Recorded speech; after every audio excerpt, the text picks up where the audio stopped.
अपन आ गए हैं फिर से रैशनल नंबर का नया टॉपिक सीखने।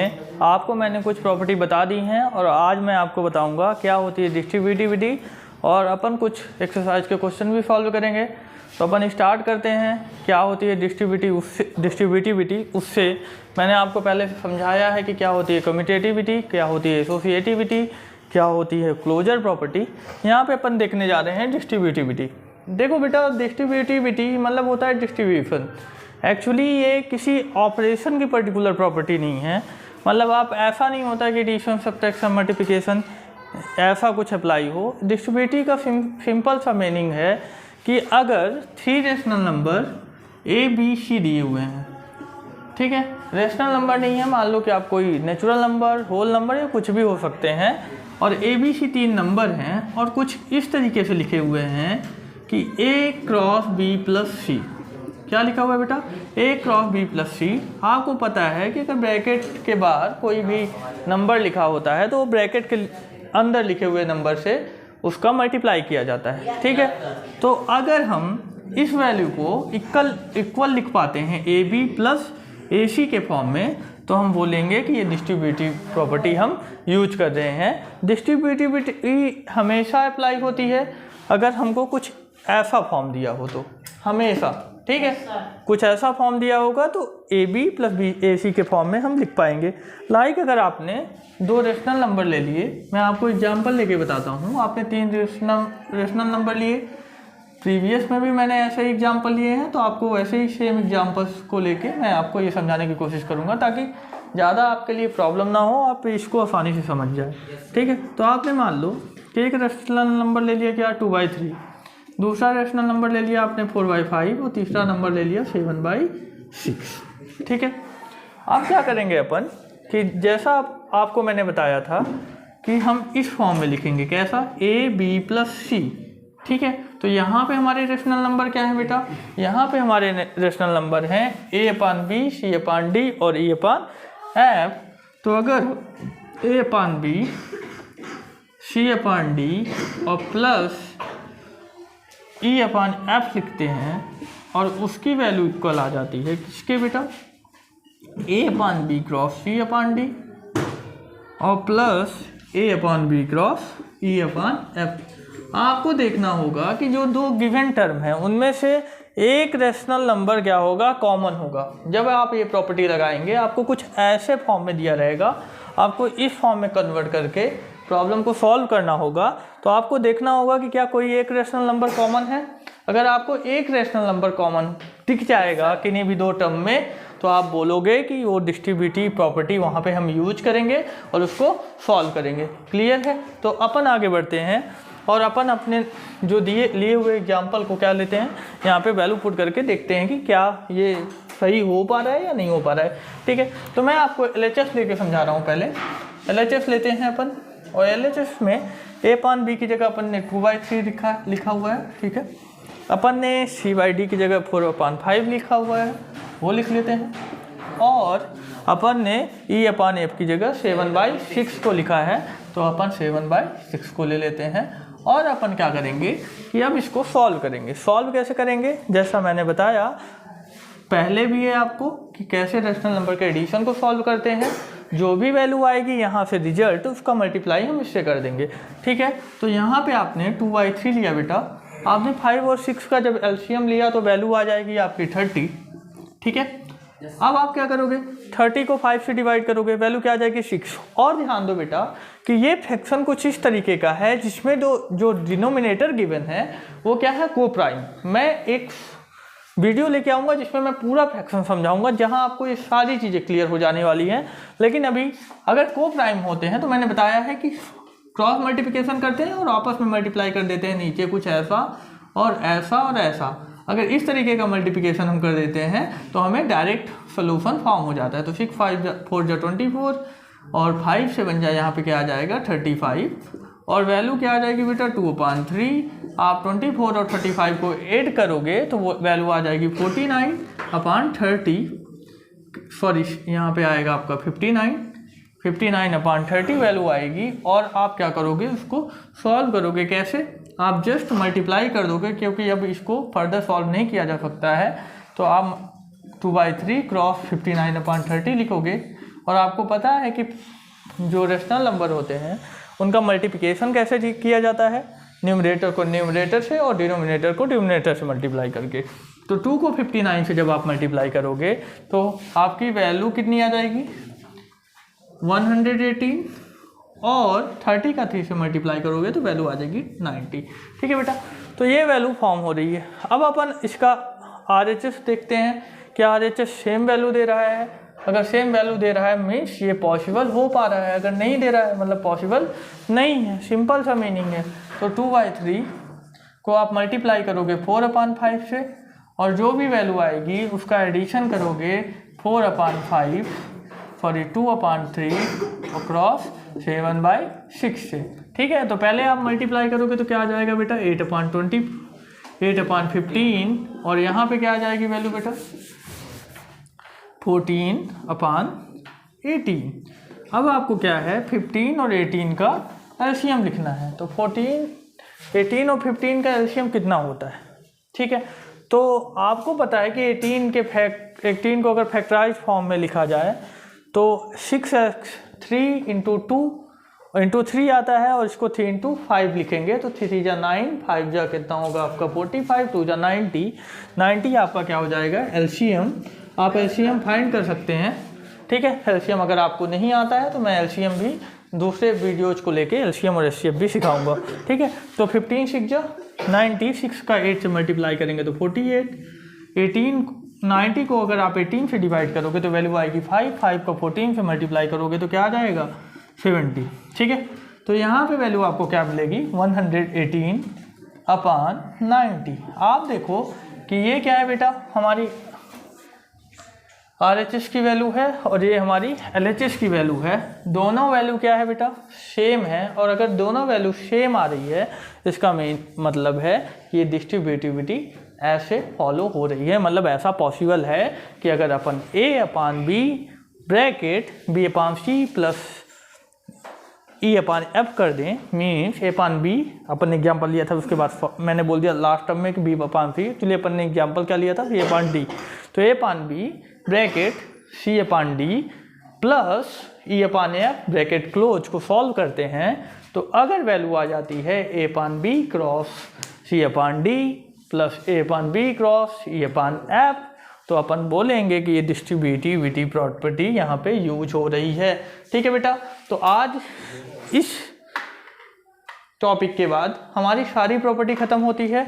अपन ने डिटेल में पढ़ा है कि कैसे हम प्रॉपर्टी अप्लाई करते हैं, क्या प्रॉपर्टी होती हैं। अगर आप इतना कवर कर जाते हैं तो आपने सारे ऑब्जेक्टिव क्वेश्चन कवर कर लिए हैं, और अगर आपका थोड़ा सा भी कैलकुलेशन पे कमांड है तो आपने सारे के सारे क्वेश्चन भी सॉल्व कर लिए हैं। मैं आपको कुछ एग्जाम्पल लूँगा जो आपके एक्सरसाइज में दिए हुए हैं कि उनको कैसे सॉल्व करते हैं, और जिससे आपको क्लियर हो जाएगा कि हमको कैसे प्रॉपर्टीज़ को गिवन क्वेश्चन में अप्लाई करना है। तो उसके लिए अपन एक प्रॉब्लम लेने जा रहे हैं जो आपके NCERT की बुक में दिया हुआ होगा। ठीक है, लेकिन आप जनरली भी कोई भी प्रॉब्लम होगी तो आप उसको सॉल्व कर सकते हैं। मैं बस यहाँ पे आपको अप्रोच बताने जा रहा हूँ कि कैसे सॉल्व करना है। ठीक है, तो आपको क्वेश्चन आता है कि यूजिंग एप्रोप्रिएट प्रॉपर्टी फाइंड। क्या आएगा बेटा, यूजिंग एप्रोप्रिएट प्रॉपर्टी फाइंड।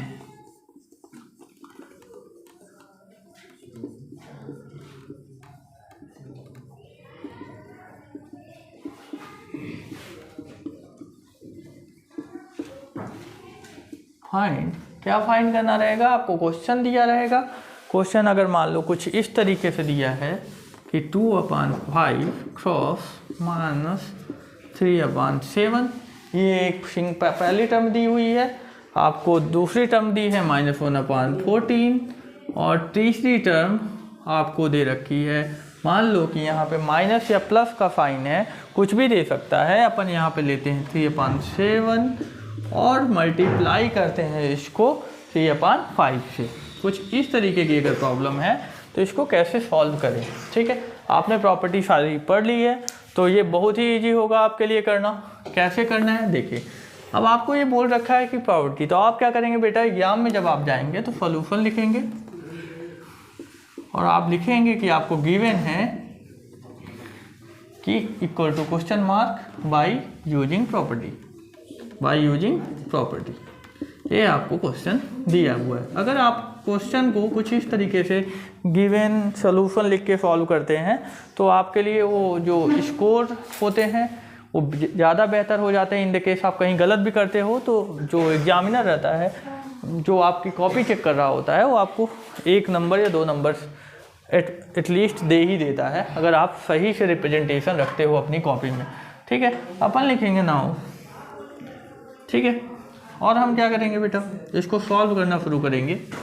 -3/7 है, -1/14 है और -3/7 है और क्रॉस 3/5 है। ठीक है, इसको इक्वेट किए तो आप देखो अब क्या करना है कि सर हम प्रॉपर्टी कैसे यूज करेंगे। यहाँ तो मुझे समझ ही नहीं आ रहा है कि प्रॉपर्टी क्या लग रही है, देखने में तो कुछ दिख ही नहीं रहा है प्रॉपर्टी टाइप का। ठीक है, तो आप देखोगे बेटा कि आप ढूंढो कि कहीं डिस्ट्रीब्यूटिविटी अप्लाई कर सकते हैं क्या। तो आप देखो कि 3 टर्म दी हुई हैं, उन तीनों टर्म में किन्हीं 2 टर्म में क्या कोई चीज़ कॉमन है। तो आप जब देखोगे तो -3/7 दिया हुआ है यहाँ पे और -3/7 दिया हुआ है यहाँ पे, आपको कॉमन दिख रहा है। ठीक है, तो इन दोनों टर्म को आपको पास में लाना है। जब आप डिस्ट्रीब्यूटिव प्रॉपर्टी यूज करोगे तो इन दोनों का टर्म का पास होना जरूरी है। और पास होने के लिए आपको क्या करना होगा, इस टर्म को यहाँ प्लेस करना होगा, इस टर्म को उधर प्लेस करना होगा। और ये कब कर सकते हो बेटा, तो जब मैंने आपको बताया था कि अगर a+b लिखा हुआ है और उसको b+a लिखना है, मतलब a+b और b+a, तो वो क्या होता है, कम्यूटेटिविटी। और कम्यूटेटिविटी सब्ट्रैक्शन में तो पॉसिबल नहीं होती है, सब्ट्रैक्शन में पॉसिबल नहीं होती है, मतलब कि अपन को उनके साइन को चेंज नहीं करना है। अगर सब्ट्रैक्शन हो गया तो साइन चेंज हो जाएगा, आपको साइन यही रखने हैं, केवल इनकी प्लेसेस को चेंज कर देना है, तब समझोगे कि आप क्या लगा रहे हो एडिशन में कम्यूटेटिविटी। तो आप पहले स्टेप यही करोगे कि इसको क्या करोगे, सॉल्व कर लोगे बाय यूजिंग कम्यूटेटिविटी। ठीक है, तो यहाँ पे देखो आपने क्या किया, इस टर्म को इधर लिख दिया।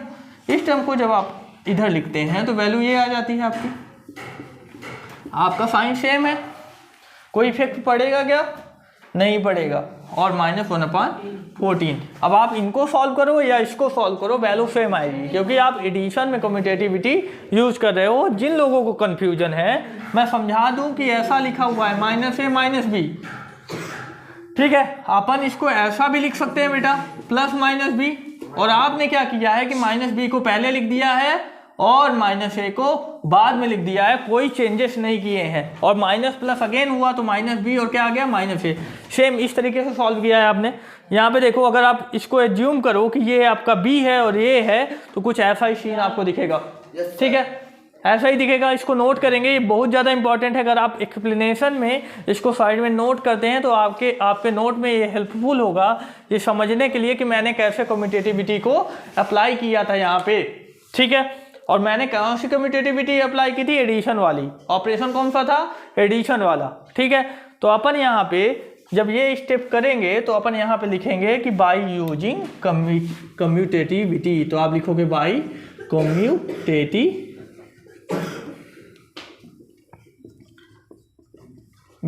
अब ये क्यों लिखना जरूरी है, अगर आप ये नहीं लिखोगे तो जो कॉपी चेक करने वाला होगा वो कैसे पता करेगा कि आपने भैया कौन सी प्रॉपर्टी यूज की। और मान लो एटलीस्ट पता भी होगा तो उसको तो आंसर भी पता है कि कैसे प्रॉब्लम सॉल्व होती है, वो तो आपको चेक करने आया है कि आपने किया है कि नहीं किया है। उसको अगर खुद से ही करना होगा सब चीज़ तो आपका टेस्ट क्यों लेगा। तो यहाँ रिप्रेजेंटेशन आपका है, तो आपको रिप्रेजेंट करना पड़ेगा कि आपने कौन सी प्रॉपर्टी यूज की है। तो बाय कम्यूटेटिविटी, क्लियर है यहाँ पे।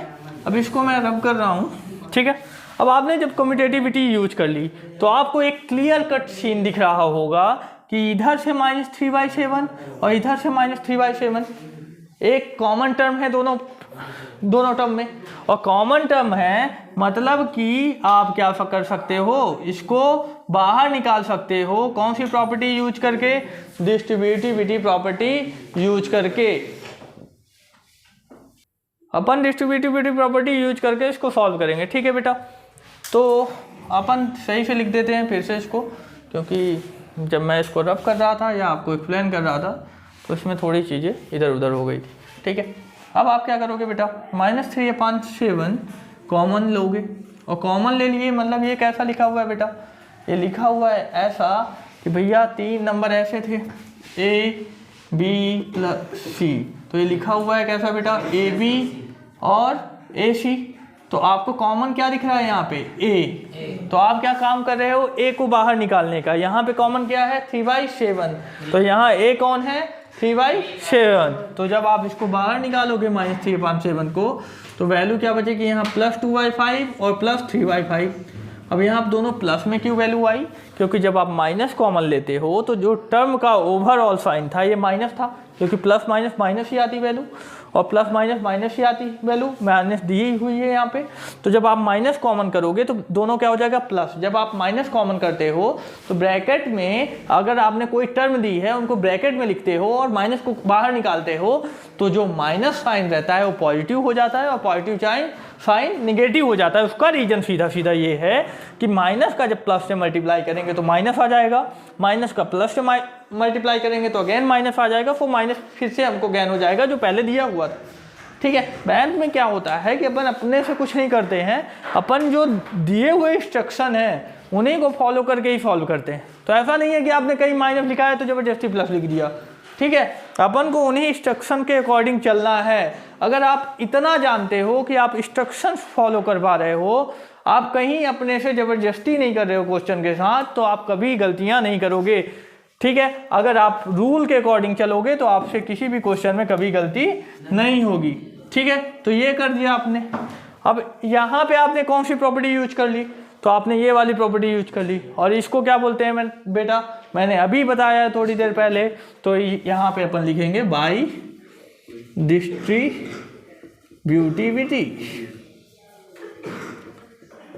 ये लिख लोगे आप। ठीक है, अब अपन थोड़ा इधर साइड में सॉल्व करते हैं इसको। ठीक है, क्योंकि अपने पास स्पेस इधर कवर हो गया पूरा। ठीक है, तो अपन इधर लेते हैं, या आप इसको राइट डाउन कर लें तो मैं यहीं पे लिखना शुरू करता हूँ। ठीक है, आई होप आपने कर लिया होगा। अगर आपने नहीं भी किया है तो आप वीडियो को दोबारा शुरू करें और इसको राइट करें, देन आप इसको लिखना शुरू करें। ठीक है, बस आपका काम ख़त्म हो गया है। यहाँ पे बेटा आपको दिख रहा है 2/5 और 3/5, और क्या दिख रहा है बेटा, -1/14। इस स्टेप को आपको दोबारा नहीं लिखना है, आपको कॉपी के नीचे इसके नीचे लिखते हुए चले जाना है। मैं इसलिए लिख रहा हूँ क्योंकि यहाँ पे स्पेस कम है और आपको ताकि समझने में आसानी। ठीक है, तो आप देखो कि बाहर -3/7 है, इसको बाहर ही रहने दो। यहाँ ऐड करना है, क्या है, ऑपरेशन एडिशन का, और यहाँ ब्रैकेट के अंदर इसको सॉल्व कर लो। तो यहाँ पे आपको दिख रहा है बेटा लाइक फ्रैक्शन। लाइक फ्रैक्शन क्या होते हैं, इनके डिनोमिनेटर सेम होते हैं। तो यहाँ पे हम केवल न्यूमरेटर को ऐड करेंगे, तो 2/2 और 3 की वैल्यू ऐड करने पे आ जाएगा 5, और नीचे भी क्या आ जाएगा 5, और माइनस कितना हो जाएगा बेटा 1/14। क्लियर है यहाँ पे, और यहाँ पे वैल्यू क्या आ गई, -3/7, ये वैल्यू आ गई 1 -1/14। अब 1 का किसी नंबर से मल्टीप्लाई करो तो कोई फर्क पड़ता है क्या, नहीं पड़ता है, बिल्कुल भी नहीं पड़ता है। तो आपकी वैल्यू क्या होगी बेटा, -3/7 -1/14, और अब आप इसको सॉल्व कर लेंगे। 7 और 14 का एलसीएम 14 ही होता है। 7 से जब आप 14 को डिवाइड करेंगे तो दो वैल्यू क्या आएगा, 7 2 जा 14, 2 आएगा, 2 का 3 से मल्टीप्लाई होगा तो -6। 14 से 14 को डिवाइड करेंगे तो वैल्यू क्या आएगी, 1 आएगी, 1 का 1 से मल्टीप्लाई तो -1, क्योंकि साइन माइनस है, तो यहाँ -7/14। और इसको जब आप सॉल्व करोगे, इसको कैसे सॉल्व करोगे, सिंप्लीफाई कर लोगे। सिंप्लीफाई कैसे बेटा, दो तरीके हैं, या तो कुछ लोगों को लोवेस्ट फॉर्म में कन्वर्ट करना आता होगा, नहीं आता होगा तो -7 को -7 रहने दें, 14 को 7 × 2 लिख लें। ठीक है, 7 7 कैंसिल हो जाएगा, कैंसिल होगा तो क्या बचेगा, -1/2। ठीक है, तो ये क्या हो जाएगा बेटा, आपका आंसर आ जाएगा। इसमें आपने देखा कि कैसे प्रॉपर्टी को यूज करके इस तरीके के क्वेश्चन को सॉल्व किया जाता है। आप ऐसे ही क्वेश्चन को करें, आपकी कभी गलतियां सामने नहीं आएंगी, ना गलतियां होंगी और डेफिनेटली आपका जो स्कोर होगा बहुत अच्छा होगा। तो अभी के लिए धन्यवाद। अपन मिलते हैं नेक्स्ट लेक्चर में, जहां मैं थोड़े क्वेश्चन और कराऊंगा और अपन नेक्स्ट चैप्टर की ओर आगे बढ़ेंगे, जिसमें मैं आपके लिए एक नया चैप्टर लाऊंगा जो क्लास 8 से बिलोंग करेगा और जो ज़्यादा से ज़्यादा नंबर कंटेन करता होगा और आपको आसानी से समझ आ जाए। अपन सारे चैप्टर करेंगे, लेकिन अभी अपन उन चैप्टर को बेसिकली कर रहे हैं जो नंबर बेस्ड हैं। उसके बाद अपन वेरिएबल बेस्ड प्रॉब्लम सॉल्व करेंगे, देन अपन वर्ड प्रॉब्लम बेस्ड क्वेश्चंस को सॉल्व करेंगे। तो धन्यवाद, मिलते हैं कल, बाय।